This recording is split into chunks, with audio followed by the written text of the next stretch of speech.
Thank you. The fourth quarter of the year is designated as the Rotary Foundation quarter. And over the next 3 months, we're going to provide you more information on Rotary's focus areas of emphasis. If you were listening closely to Eric's prayer this morning, he mentioned each of those focus areas. And so you'll be hearing a little more detail at meetings throughout this quarter. We're pleased to have with us, as introduced as a visitor, Harvey Newcomb. Harvey's from Rotary International, and he's the Director of Principal Gifts. And so those of you who just are ready to write that check and are willing to meet with Harvey, he'll be here afterwards. Come up and introduce yourself and let him know how you want to get involved. So again, Harvey, welcome to the Rotary Club of York. On your table are various pieces of literature about programs sponsored by the Rotary Foundation.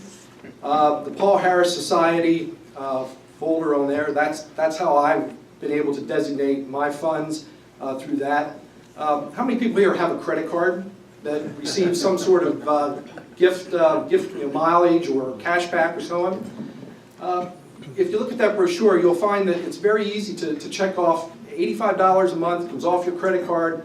You get your airline mileage points, your cash back, and it's just a simple way to contribute. You don't miss it. It comes out every month on your card, and $85 a month gets you that $1,000 a year contribution to the Rotary Foundation, and that makes you a member of the Paul Harris Society. So I encourage you to look at how you can support the projects that Rotary Foundation sponsors. As Di said, the Polio Plus initiative is very personal to me, and we had some discussions last evening when we were meeting with Stephanie and Harvey, and we talked about, do you have 60 cents in your pocket? 60 cents will buy one vaccine for a child who will not be crippled, will be able to walk. Think of the impact that your contributions can have on this world and to those that benefit the Rotary program. So I ask you to really, over this quarter, think about the programs that Rotary sponsors and how your contributions can make an impact. Today, we're pleased to bring to you Dr. Stephanie Urchick to kick off our Rotary Foundation quarter. I'm not going to go into a lengthy bio. You have it on the table so you can see her complete bio. But Stephanie's been a Rotarian since 1991, and she's a member of the Rotary Club of Canonsburg in southwestern PA. She served as Rotary as a foundation trustee, a district governor, a regional foundation coordinator for Zone 29. She's been an international training leader. She's been a Rotary International President's representative, and she's a district delegate for 2 councils on legislation, just to name a few of her accomplishments. As again, on her bio, you'll see some more extensive mission trips that she's done. And at this time, please join me in giving Stephanie a warm Rotary Club of York welcome.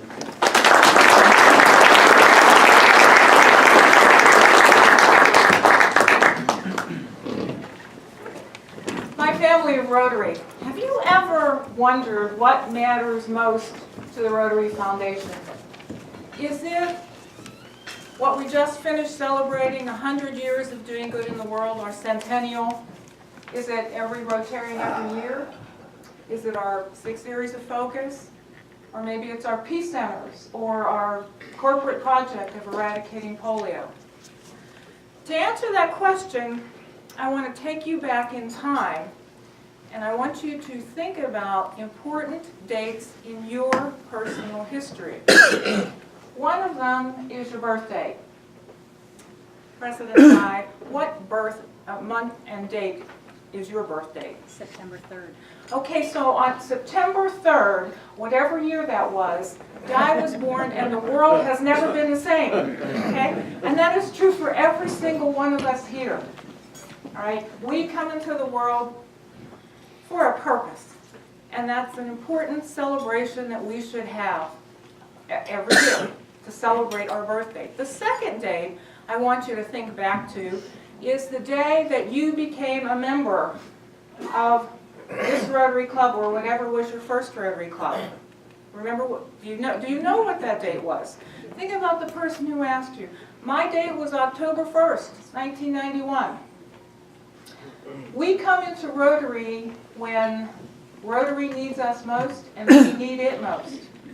All right, that's why we say yes. Because those of you who are working with Josh on membership, think about the people that you invite, and they might say, I don't have the time right now, my kids are still young, I'm still, a million different reasons. When the time is right, people will say yes to Rotary. So, you must continue to ask them. So my own personal story, when I was invited to a Rotary Club meeting, it happened to be right after I had left a marriage. It was not a particularly good marriage, so I left the marriage. But when you're married, you do married stuff together. You go on vacation together, you shop together, you go to movies together. So I had these big blocks of time. So a woman approached me and said, would you like to come to a Rotary meeting? So for me at that time, it was when Rotary needed me and when I needed it.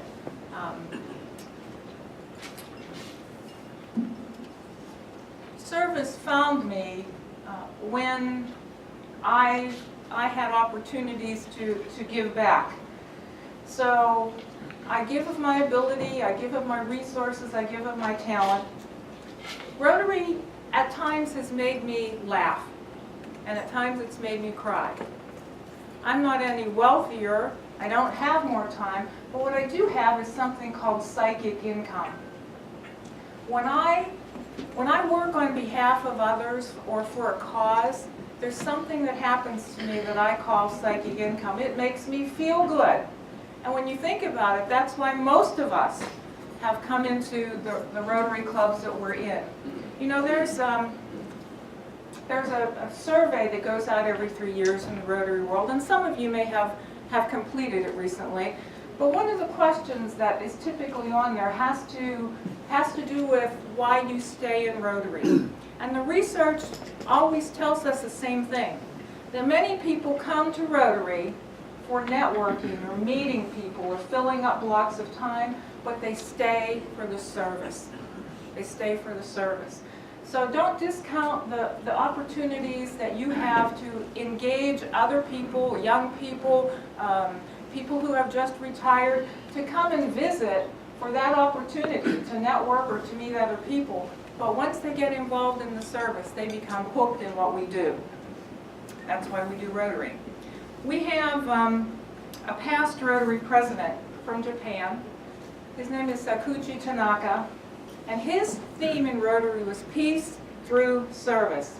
And this is what he said: by making service our priority, we put the needs of others above our own, and we transform our perspective. We empathize more deeply with the difficulties of other people. We feel a greater drive to reach out and to do what we can to help others live more happily. Our immediate past president, John Germ, reminded us that Rotary serves humanity. And our current president, Ian Risley, notes that Rotary is making a difference. So let me share with you a few stories about why we do the work of Rotary, especially in terms of our love, passion, and support for the Rotary Foundation. In January of the year 2000, like some of you, I had the opportunity to be on a national immunization trip.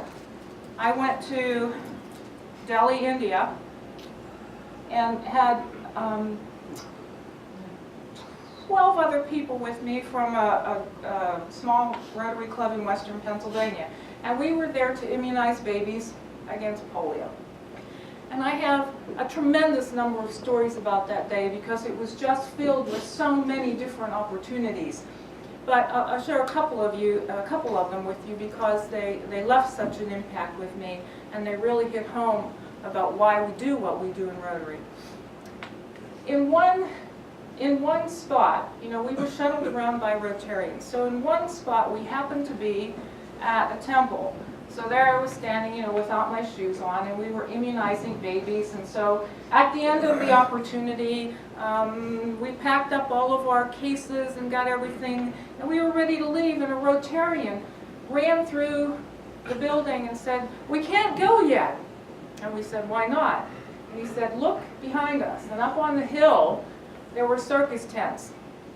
And he said, if there are circus tents, that means that there are transient children.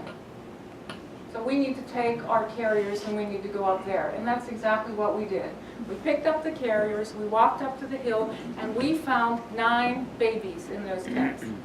And if it weren't for the diligence of that Rotarian who took that so seriously, we would have missed 9 children. You know, the greatest gift that Rotary gives to the world is our ability to mobilize socially, to get everybody out, to do the things that we do. You know, look at the hands that you have in this club, 600 plus hands, you know, to do the work of Rotary in your community. On that day in India, 125 million children were immunized. Think about that number. How did that happen?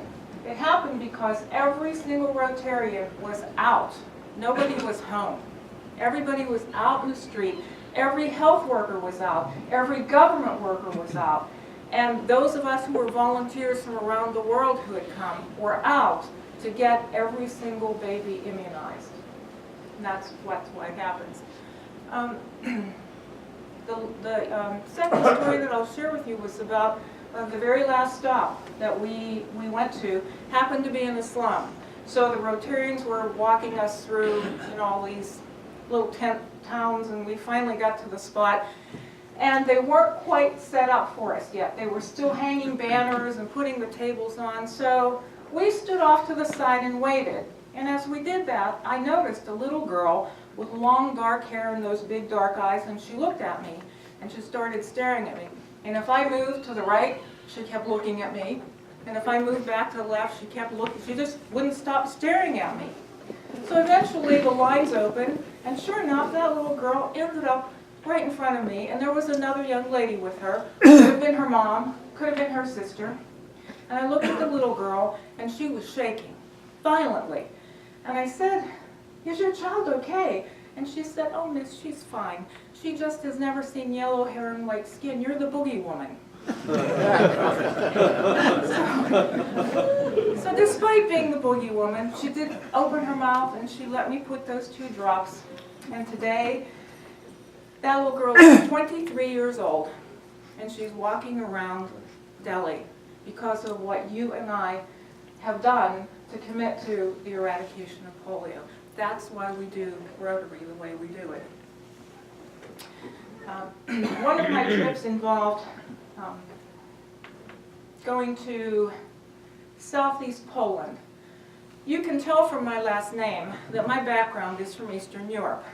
My grandmother was Carpatho-Rusin, which means kind of Ukrainian and Polish mixed together. This belonged to my grandmother. And some of you may know what it is. It's a babushka. It's the word that means grandmother, and it also means shawl. So before she died, my grandmother gave me her babushka.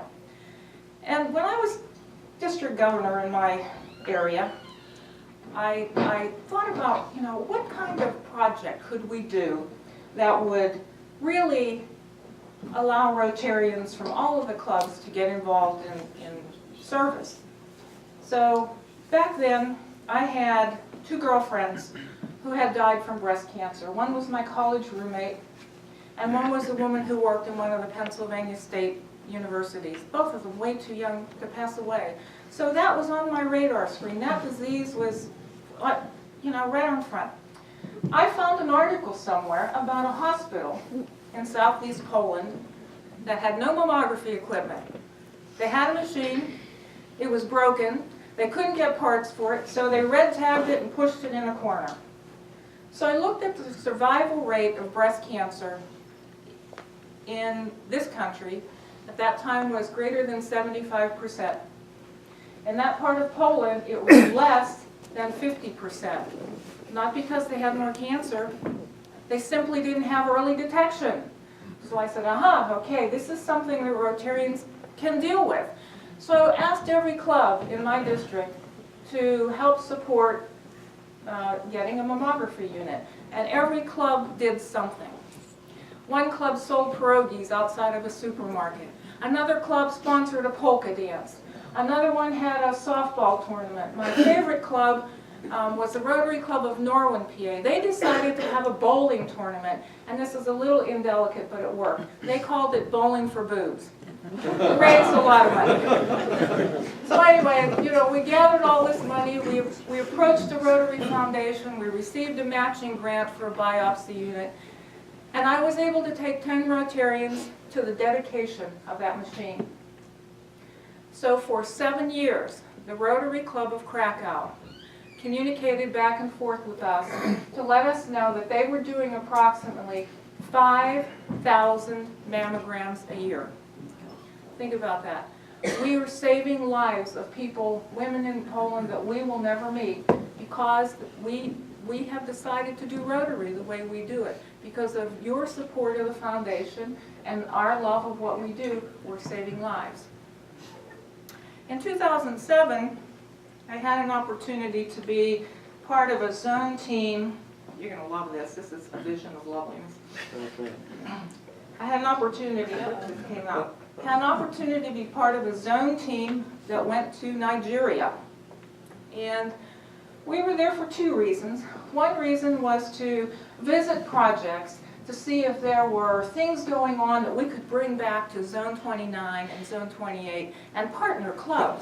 And so we did that. There were some clubs that partnered on microcredits and some clubs that partnered on some hunger projects, and that was successful. But we were also there to do a National Immunization Day. When you travel for Rotary, very often you stay with Rotarians. So my host happened to be an electrical engineer, and he had a little compound. And so every morning, you know, they'd open the gate, and then we'd drive out in his car, and off we would go. So one morning we get in his car, he's in the back seat with me, and the driver in the front, and we start going down the highway in Lagos. And I know some of you have been in Nigeria, and there are no speed limits. They just drive as fast as they want to go. So we're flying down the highway, and suddenly we come to a screech, to a halt. And I look in front of the car, and there is a child with a machine gun pointed at the driver. And I look outside my window, and there's a machine gun pointed at me. I have never had a weapon pointed at me before or since, and I was scared to death. And my knees are knocking, and I turned to my host, and I wanted to say something, and he simply put his finger to his mouth, "Be quiet." So I sat there with my knees knocking, and I watched as the driver got a huge wad of Nigerian money, and he put the window down and gave it to the little boy, and the little boy waved off the other one, and then off we went. Well, when I finally had my voice back, I turned and said, "Niji, what the heck was that?" And he said, "Stephanie, I'm so sorry, but we don't know how else to deal with it.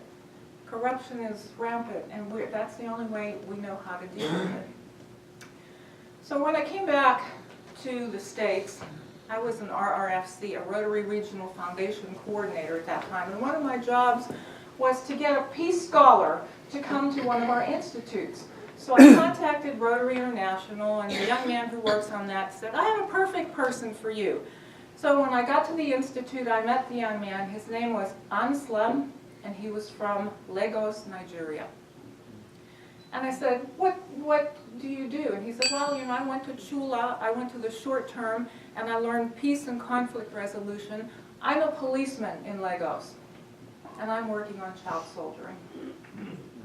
So that whole experience came all the way around and back. And you know, I was so delighted to hear that, because my hope would be that nobody ever has to go through that feeling, because it was really ugly. So, you know, I hope as you travel, and as people, anybody travels, that becomes something that we don't have to deal with. And because of Rotary, we have very strong peace centers. We have over 1,200 young men and women all over the world now who are taking what they learned back to their careers, like Anslem did.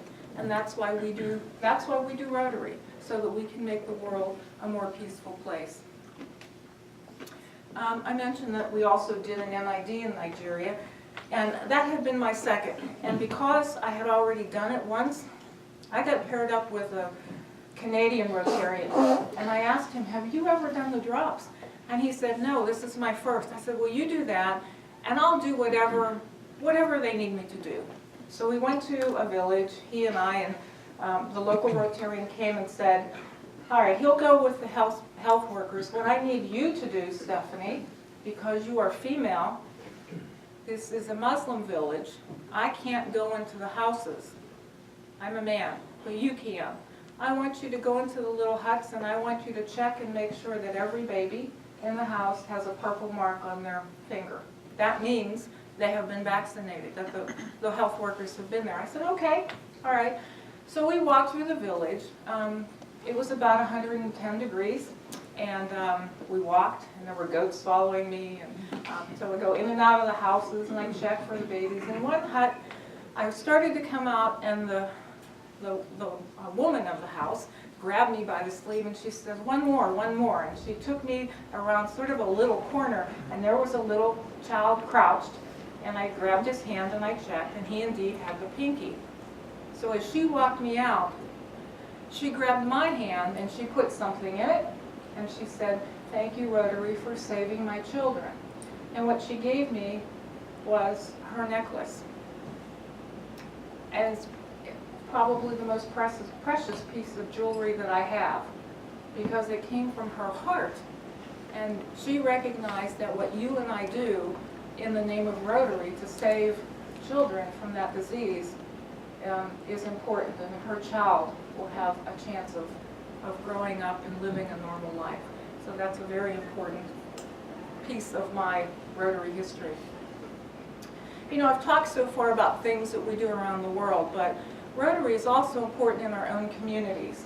And you have a fabulous history. I saw your Centennial project, and I've heard about the number of things that you've done.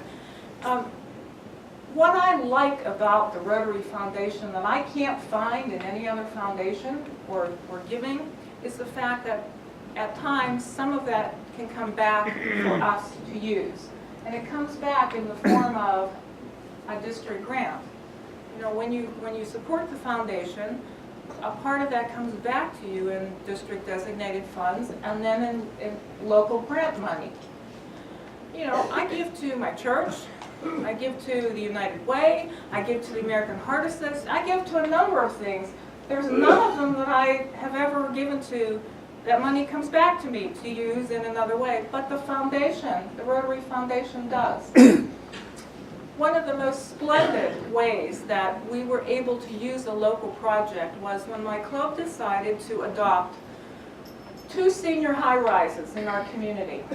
Right? Seniors who are low income live in these facilities, and for some of them, except for going to a doctor's visit, they don't ever get out of the facility, and they never get any company. So one year, we decided to get a sponsor, Yay Sheets, and they made us some bags, and we went to the dollar store, and we put things in this bag that were useful to senior citizens. Canned soup, toilet tissue, Kleenex, hand lotion, flashlights, all sorts of things. So we filled it up, and then the Rotary Club, our members, our family, our friends of Rotary, we visited the senior building for a whole day. We didn't just drop it off. We went door to door to door and visited with the seniors and gave them the bags. The bags were a nice touch, but what they really appreciated was the fact that somebody was there to chat with them. After that project, we got some thank you cards, and I've kept these 3 because I just think they're priceless. This one says, thank you for the useful bag of household items you gave us at the Cannon House. Everyone was excited over the fact that the flashlights had batteries in them. May God bless you. we were thinking. This one says, the words thank you are not enough to express my gratitude for the wonderful bag of goodies. 3 of the items were on my shopping list. You are wonderful shoppers. We like that one too. But this one is the one that really hit home. Thank you for the spring bag. It was very much appreciated and very useful. It had things in it that senior citizens cannot afford. I was very much surprised. If at any time I can help you volunteer, just call on me. So here we are going to a senior center, trying to, what we think, help and serve elderly individuals. And she came back around and said, but I want to help you too. Again, that circle that comes back around. And yes, we did call on her. When we had one of our pancake breakfasts, we asked her if she would circulate information and, let people know in the building that we'll take orders and we'll come and deliver. So we did get her to help. My final story that I'll share with you, and I told some of the fellows last night, I had an opportunity to be in Vietnam in the name of Rotary. And what we were doing there was dedicating the Rotary School of Pennsylvania. It was built near Da Nang by a group in western Pennsylvania called Friends of Da Nang, which is mostly veterans, but also by local Rotary clubs. So we went to Da Nang to dedicate the school. And for those of you who have been in Vietnam, the roads are not great. They're just dirt, and so we had some difficulty getting to this school. But the schoolmaster had all the children huddled in the courtyard, hunched down, and they were that way for over an hour waiting for us because he wanted them to greet us. So when we came, they greeted us, there was a ceremony, then he asked every student to take one or more of the volunteers and give a tour of the school. The school had 7 rooms. So a little girl grabbed my hand, and we had brought gifts for them, and so she had a big pair of sunglasses with the stars on them, and she wanted to show me. So she kept walking, and we walked by the first room, we walked by what was the computer room, we walked by what was the library, and I thought, where is she taking me? She took me out behind the school and showed me the latrine. And I said, this is what you want to show me, honey? And she said, yes, because now we don't have to go out into the race paddy. That's why we do Rotary, so that we make life better for people who don't have a chance without our help. All of us came to Rotary for different reasons. We want to make the world a better place. So to bring my comments back full circle, where I started with the question was, what matters most to the Rotary Foundation? So if you have been listening, you already know the answer, and the answer is that you do. Our past president, Kalyan Banerjee, said that everything we need for our Rotary service can be found within us. The strength, the love, the motivation to succeed. We don't have to look anywhere else. It's right inside of us. You matter to the Rotary Foundation. It's Rotarians like you. You pave the way. You have the ideas, you have the energy, you have the expertise. You look around your community, you look around the world, and you see the things that need to be made better, and you change the world. It's your actions, it's your passion that does that. So whatever you do to make the world better matters to the Rotary Foundation and to those who benefit by your service.